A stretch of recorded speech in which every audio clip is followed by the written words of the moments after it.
തലസ്ഥാന നഗരത്തിന്റെ പൈതൃകപ്പെരുമ വിളിച്ചോറുന്നതാണ് ശ്രീപത്മനാഭസ്വാമി ക്ഷേത്രത്തിലെ പൈങ്കുനി ഉത്സവവും പഞ്ചപാണ്ഡവ പ്രതിമകളും. അനിഴം തിരുനാൾ മാർത്താണ്ഡവർമ്മയുടെ കാലത്താണ് ഈ ശില്പങ്ങൾ സ്ഥാപിച്ചു തുടങ്ങിയത്.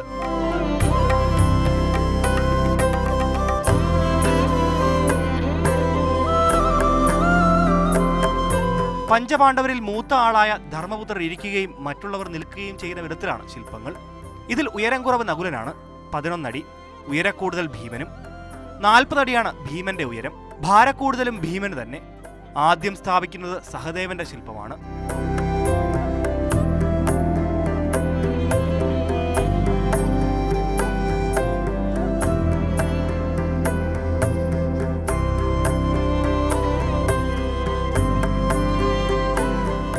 രാവിലെ 9:15 കൊടിയേറ്റ് നടന്നു.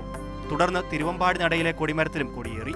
11 വൈകിട്ട് 5 പടിഞ്ഞാറേ നടവഴി ആറാട്ട് ഘോഷയാത്രയും ആരംഭിക്കും.